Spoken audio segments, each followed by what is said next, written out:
हाय दोस्तों, इस वीडियो में हम बात करेंगे सामाजिक उपयोगितावाद की। चलिए डिस्कस करते हैं।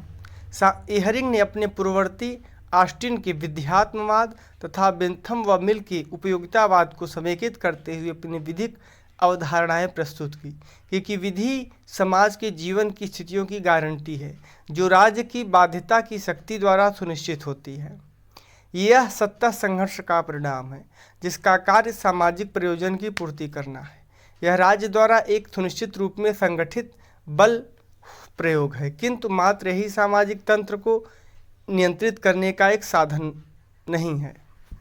इहरिंग का मानना है कि जब व्यक्तिगत प्रयोजन सामाजिक प्रयोजनों के विरोध में आता है, तब राज्य का कर्तव्य सामाजिक प्रयोजनों या हितों की सुरक्षा करना और उसे आगे बढ़ाना था उन व्यक्तिगत प्रयोजनों को दमन करना है जो उसके विरोध में अग्रसर है।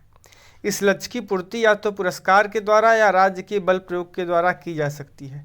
चूँकि इहरिंग ने सामाजिक हितों के सुख की प्राप्ति एवं दुखों के निवारण के रूप में प्रस्तुत किया, अतः इनके सिद्धांत को बेंथम के अवधारणा अनुसार सामाजिक उपयोगितावाद की संज्ञा दी जाती है। इस दंड के विषय में इहरिंग का मत है कि दंड के बल के प्रयोग में दंड के द्वारा की जा सकती है। चूँकि इहरिंग ने सामाजिक हितों को सुख की प्राप्ति एवं दुखों के निवारण के रूप में प्रस्तुत किया, अतः इनके सिद्धांत को बेंथम की अवधारणा अनुसार सामाजिक उपयोगितावाद की संज्ञा दी जाती है। दंड के विषय में इहरिंग का मत है कि दंड सामाजिक लक्ष्य के लिए एक साधन है, किंतु इसे प्रतिकारी या प्रतिकारात्मक आधार पर नहीं होना चाहिए। इस आधार पर इहरिंग ने समाजशास्त्री विधिशास्त्र की आधारशिला रखी, जिसमें उन सभी सिद्धांतों का बीजारोपण किया जिस पर परवर्ती विधिशास्त्रियों ने अपनी अवधारणा का महल तैयार किया।